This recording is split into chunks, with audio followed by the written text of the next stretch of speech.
Rolling and the sound is speeding.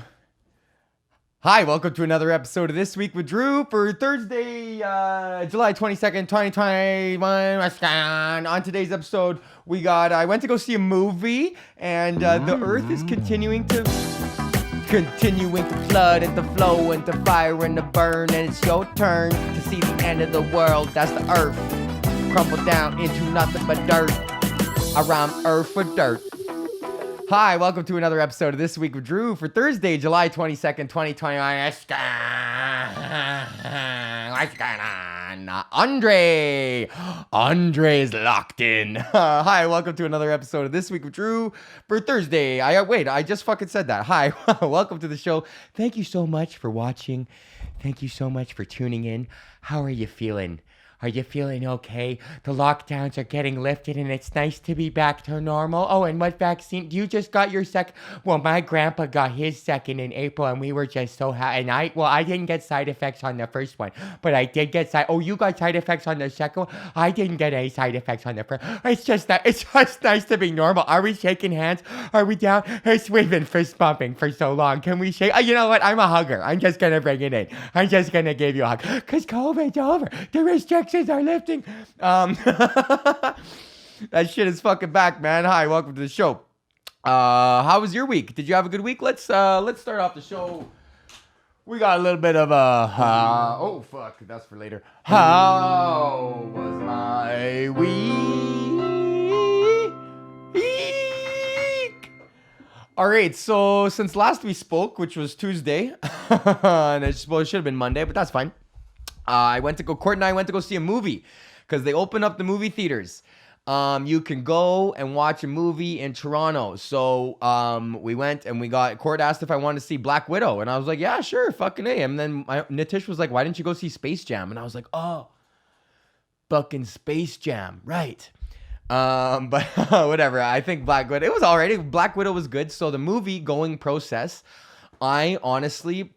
Okay, number one thing about me that you may not know, I used to work in a movie theater for about a year in high school, maybe a little bit longer, maybe a little less. About a year, I worked at a movie theater in high school at a Cineplex Odeon, and I've always had a general disdain for movies. My fucking family, going to Blockbuster when I was a kid growing up, it was probably very difficult to go to Blockbuster with me because I was very picky about movies, and I still am. I don't like a lot of movies. I think they're stupid, and they're contrived, and nothing is believable, and I don't know. I just think movies suck for the most part. I don't want to say, there's lots of good movies out there, but I think for the most part, movies suck. Anyway, so I worked in a movie theater because all my homies worked there, and that was a good experience. That was a good, fun job to have in high school. Working at the movie theater in high school is like a classic high school job. You know, everybody from my high school worked there. We would all kind of roll in my van together and leave in my van together, and it was just a good time, man. I got to see all the movies, so I kind of got in with the Cineplex. I know how fucking Cineplex works, right? So the way that movies work now is that's why I prefaced by saying I don't like movies, because I don't like movies. I don't like going to fucking movies because I don't like all the people around me. I don't like going to an opening night, and trying to sit in with a fucking million strangers and you're watching some movie all packed in like sardines. And then I know what goes on behind the scenes because I used to work at a Cineplex, and I'm like, I ain't really down with that, with any of the food or the hot dogs or the fucking popcorn. One time, here's an anecdote. We'll get back to this. Let's bookmark that. But my buddy Capone, I don't know where you are, brother. If you're hearing this, man, I miss you. I love you, and I want you to call me. But fucking Capone worked at the movie theater too before he got unsanctimoniously. I don't know. He was fired for stealing candy. But why the fuck did I bring this up? Oh, yeah, because Capone one time popped an entire fucking thing. You know how the popcorn's in those little thing where the door opens up in the popcorn? He decided it'd be funny to fill that thing with popcorn. So we just kept putting more popcorn in. It was full to the brim. Like you couldn't, there's that episode in The Simpsons where they're trying to show Mr. Burns how many diseases he has and they all can't fit through the door. So he's somehow still alive. It was like that with popcorn. And it's just nasty. And then the guy told us to fucking put it in a garbage bag and then we'd use it the next day. Come on, man. Chad, or I think his name was Chad.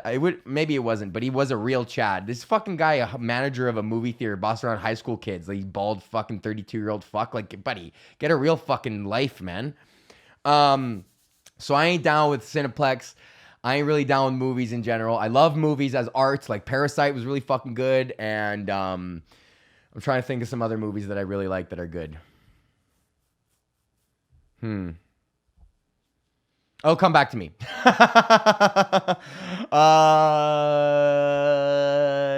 Yeah, fuck. Other than like The Matrix and like Goodfellas and shit. But so point of the story is I don't like fucking going to movies. I don't like movies in general. But the way that Cineplex has got it set up now, buddy, I will go to a movie every fucking day if it's like this.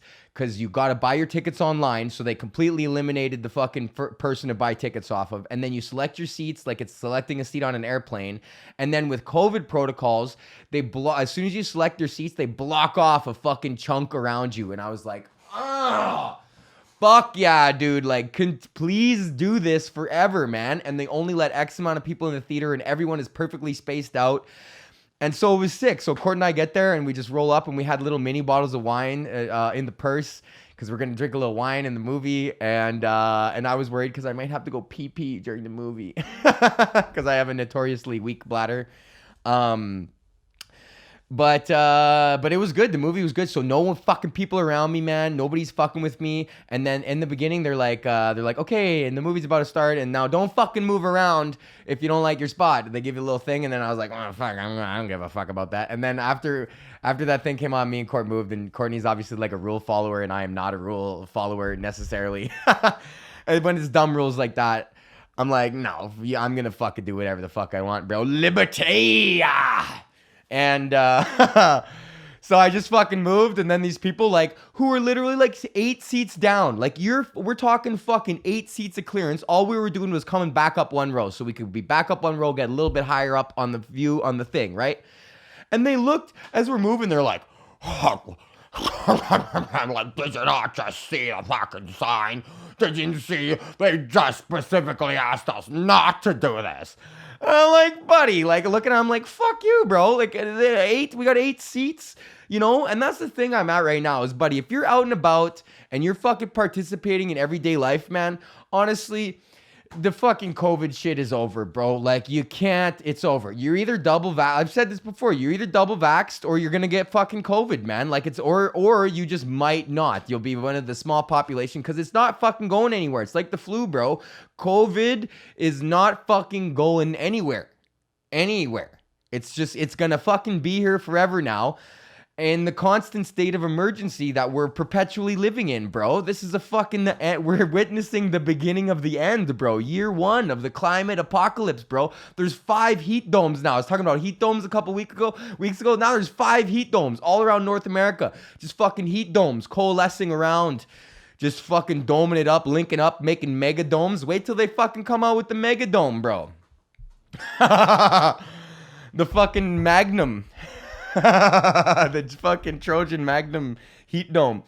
Because it's like, bro, there's floods fucking everywhere, man. Floods in Germany, floods in China, bro. I seen this video of these people in a Chinese subway that it's like the water's fucking coming up like this, bro, and it's like not stopping, and it's like these catastrophic events, man. Like, you got the entire city of Lytton burning down. You got fucking, you know, like now BC's under a state of emergency because of the wildfires. So you got simultaneous floods and wildfires and fucking tornadoes in Ontario wiping out Barrie. Like and we're just fucking riding the wave, bro. Like, I just feel like that dude in Mad Max who's playing the guitar, the fucking metal guitar, like to the end, man. Like, you might as well just fucking shred on the way out. Because nobody understands what the fuck's going on. Or people do, but the people that have the ability to do something about it don't give a fuck. So, you know, what do? I don't have the ability. Shifting, like, recycling, that's the biggest fucking scam. Shifting the personal responsibility of the end use of a manufacturer's product onto the end user is fucking, that's nonsense, bro. That's not my fault. Coca-Cola needs to fucking figure that shit out. What happens to all the bottles you make? What happens to those? Well, we sell them to Tony, and then fucking Tony does whatever. That's on Tony. No, that's not on Tony. That's on fucking you. You make those cocksucking things. Yeah, man. There's the like, you know, back in the 90s, they had people like, oh, I bike to work and all fucking I don't drive because it's eco-friendly. And it's like, you dumb fuck. It's like, that does nothing. You're not helping. You didn't help. All those people, like I had a teacher in the 90s who's like, kill your television. And she was like a fucking, what we would call granola muncher. But she was a fucking, you know, like a lefty, super lefty in the 90s. But it's just like, what did that do? Thank God. You know, fucking good thing. Horking a loogie into a fucking forest fire, buddy. Like, right on. So, I don't know, man. Fucking, I don't know. It's whatever. Did I talk about comedy? Yes, I did. Okay, I talked about comedy. What is this? What does that say? Nationalism. Oh, yeah, I was trying to write metal lyrics. Okay, here's my metal lyrics. Nationalism is a disease which must be rooted from society if we are ever to live harmoniously. And then brother kills brother on invisible lines. Lines created by wicked men who feel no remorse for their crimes. I don't know. I was just kind of like listening to fucking thrash all week. And that's how I'm feeling. I'm in like a thrashy mood, bro. Because the fucking world is just so fucked, man. Everyone is so stupid. And like nothing matters. It's true though, man. And it's just like, I don't know. People just don't understand like, okay, I heard a quote that was really, really awesome. And it was a guy on a Joe Rogan podcast. And he said, every man lives 2 lives. And the second one realizes when he has only one. And it's like, whoa, man. Let me say that again. Every person lives 2 lives. And the second one starts when you realize that you only have one to begin with. That's some shit. And I didn't even know that I knew that.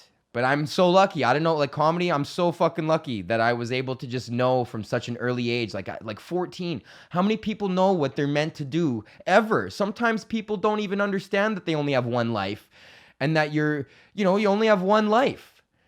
You know? That's it. You get one take at this. One fucking roll around the board, and what are you going to do with your time? And I'm so lucky because I knew what I wanted to do with my time since I was, it's been innately in me, even if I didn't know that's what I wanted to do when I was like 14 and 15. But I just had this compulsion, and I'm just so lucky that I get to be able to like fucking, I got an email.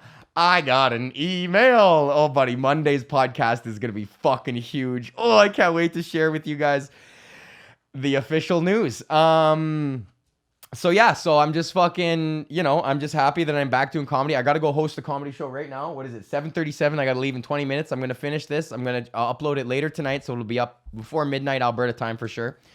And yeah, I don't know. I'm just fucking stoked, man. So yeah, you live your life, man. You only got one life. So fucking live it. YOLO. What did Drake say? You live only once. Promotional consideration for This Week with Drew is provided by our Patreons. Anthony, Blair, Joel, Nick and Mac, Marnus, Bubba, Taryn, Bryson in the motherfucking Hall of Fame. Colette and Andre say their name. Beep, beep, beep, beep.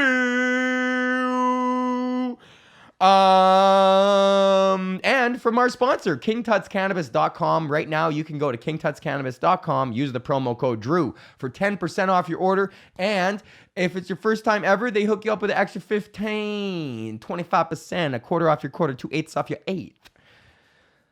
Hi, Mink. Go to KingTutsCannabis.com, use the promo code Drew for 10% off your motherfucking order. And that's 14 minutes. Yeah, I got to shut this down because I got to go do the show. Thank you guys so much. We got the Monday show. Andre is hooked up with the Monday show now, buddy. Fucking A. Hi, Joni. Yeah, okay. I love you guys. Thank you so much. Mad love, respect. And I'll talk to you on Monday with fucking big news. Huge news on Monday. Ha!